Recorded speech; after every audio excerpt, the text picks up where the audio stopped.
Y lo que veníamos diciendo, tenemos que hacer nosotros un bosquejo, ¿sí? De qué líneas queremos tener en nuestros diseños. Eso va a ser muy propio de cada uno. Cada uno decide si quiere tener diseños más geométricos o más naturales. Si quiere utilizar todo cuadrado o todo redondo. Esos son parámetros que cada uno va a poner en sus diseños propios. Lo bueno es que cuando nosotros empezamos a hacer los primeros bosquejos, ya dejemos planteado qué es lo que nos gusta o qué les gusta a nuestro cliente, porque también es importante mostrar qué le gusta a nuestros clientes, porque se supone que para eso nos van a contratar. Nosotros tenemos que estar atentos a cuál es su gusto. Las curvas, que son las líneas que vamos a utilizar, son recursos muy valiosos y acá podemos ver curvas bien orgánicas, que son discontinuas pero bien marcadas, y a la derecha circulares que marcan una presencia imponente, ¿sí? Bien circulares, bien perfectas, bien geométricas y que marcan esos espacios vacíos que acompañada de esos escalones de cercos, de canteros, marcan una presencia muy imponente.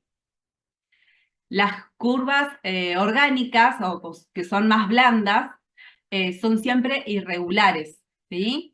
Tienen curvaturas variables, ustedes pueden diseñar. Lo importante es que a la hora de que el diseño esté hecho, estén prolijas, porque si no todo se pierde. Si nosotros no conservamos esas líneas, se va a perder el diseño. Fíjense, por ejemplo, en la foto de la derecha tenemos una misma curvatura, pero que se acompaña con dos tipos de césped. Si nosotros no cuidamos el césped que está más interno, va a sobrepasar la línea y se va a perder la segunda textura de césped. Entonces es importante el mantenimiento en estas cuestiones para conservar el diseño por mucho tiempo. Las curvas circulares, que son las más duras que hablábamos antes, tienen curvaturas fijas. Entonces podemos trabajar en cuanto a diferentes tipos de tamaños, círculos más grandes, más chicos, ir marcando con diferentes texturas y con eso vamos a hacer la diferenciación de cada uno de los tamaños, pero siempre ordenadamente y siempre pensado. ¿Por qué ponemos un círculo adentro del otro o un círculo no significativamente tiene que estar centrado, pero adentro de otro? O sea, siempre trabajando en composiciones que sean más rígidas, más duras y siempre con el mismo la misma forma que utilizamos, que en este caso son círculos.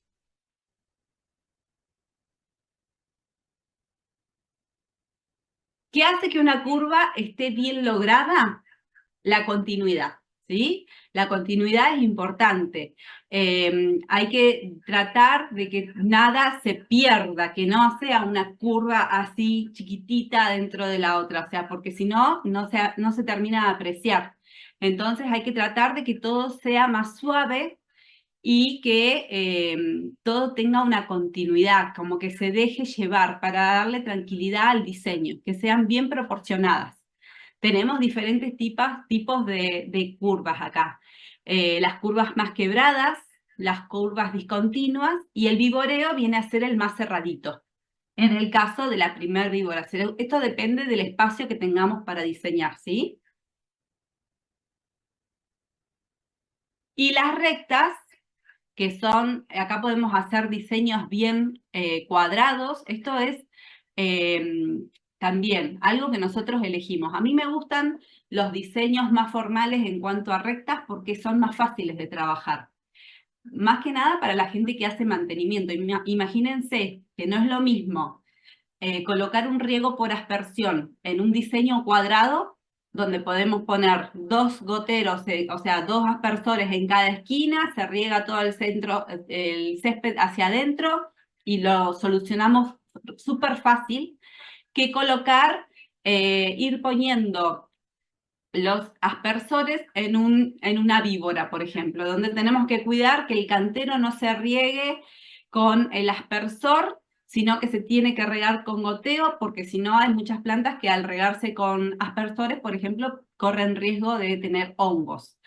o tenemos canteros de plantas xerófitas que no les tiene que dar el riego del césped. Bueno, es mucho más fácil trabajar con diseños así, rectangulares, rectos, cuadrados, incluso a la hora de cortar el césped, es más fácil.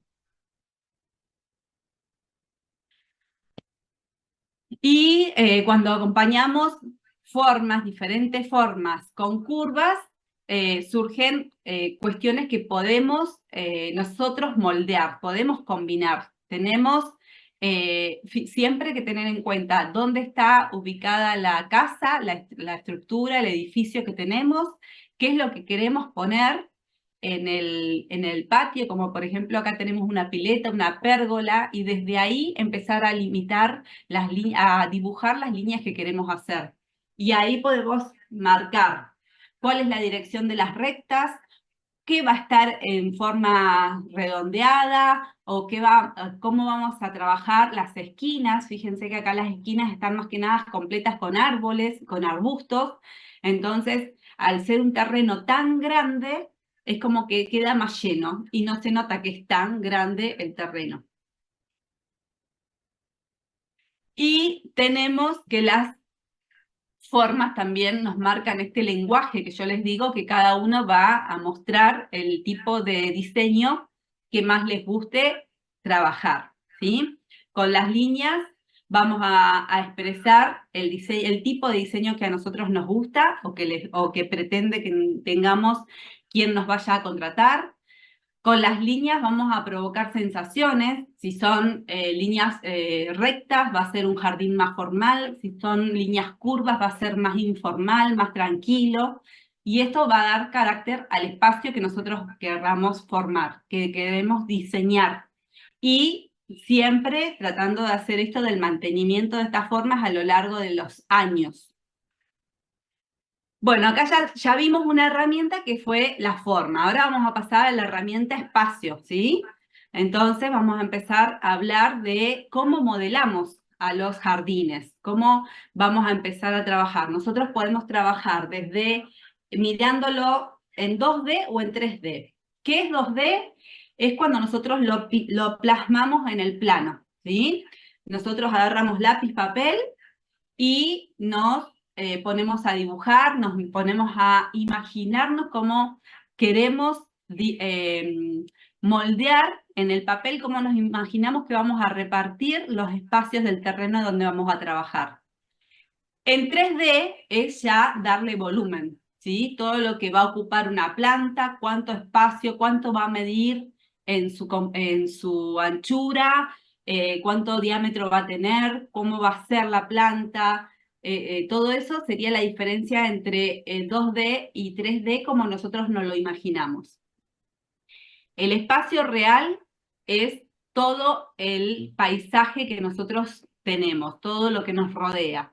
En cambio, el espacio que nosotros vamos a diseñar, esto lo vimos en la clase 1, ¿se acuerdan cuando yo les decía? Dentro del paisaje gigante vamos a diseñar el parque de una casa. Entonces es un espacio limitado, recortado. Es un recorte del paisaje entero. Esto pensándolo incluso hasta en el patio de una casa, porque nosotros tenemos la limitación que son los paredones de un terreno donde nosotros vamos a trabajar. En cambio, el espacio real podría ser todo el barrio. Y de ahí vamos a empezar a armar el diseño que nosotros queremos. Vamos a empezar a tirar las primeras líneas, ¿sí? Esto que yo les decía, buscar dónde está ubicada la casa, dónde queremos poner la pileta, dónde vamos a sectorizar, dónde vamos a poner el horno de barro, cuál va a ser el espacio de canteros, que esto le llamamos los llenos, y cuáles van a ser los espacios donde van a correr los chicos, que van a ser de césped para que puedan jugar a la pelota, que son los vacíos, y también ver cuáles van a ser nuestros límites, que generalmente los límites pueden ser o paredones, o que podemos llenar con enredaderas, o pueden ser cercos vivos que podemos trabajar para limitar las viviendas. Y a esto mismo siempre podemos sumarle también los subespacios, que podría ser un galpón trasero o podría ser un patio adelante de la casa, los márgenes que nos quedan en los costados de las casas, ¿sí? Ahora lo vamos a ver más especificado. Entonces, por ejemplo, acá tenemos los límites horizontales que nos dan el ancho y la profundidad. En las ciudades, la trama urbana determina la forma y las medidas del predio. Entonces ya viene especificado. El terreno que vamos a comprar tiene 800 metros cuadrados, es de tanto por tanto. Y así nosotros recibimos los terrenos. Bueno, ahora a ese terreno que está totalmente vacío hay que diseñarlo. Y en las zonas rurales tenemos lo que llamábamos recién un paisaje entero al que hay que limitarlo. Entonces, ya ahí nosotros delimitamos los límites que nosotros queremos ponerle o la parcela que compramos y capaz que la parcela es muy grande, pero vamos a darle límites al espacio que vamos a diseñar. ¿Cuánto es realmente lo que vamos a diseñar de un paisaje general? Y acá tenemos, por ejemplo, los cercos de limitaciones en la profundidad del terreno para limitar con otras casas vecinas, ¿sí? Son fundamentales los límites, ya sean con paredones, con cercos vivos, con enredaderas que podemos poner en alambres, podemos usar rosales trepadores, las pasionarias, bueno, cualquier trepadora que se pueda llegar a agarrar a un alambrado, a un paredón, ¿sí? Estos son límites que nosotros damos al diseño donde vamos a estar trabajando.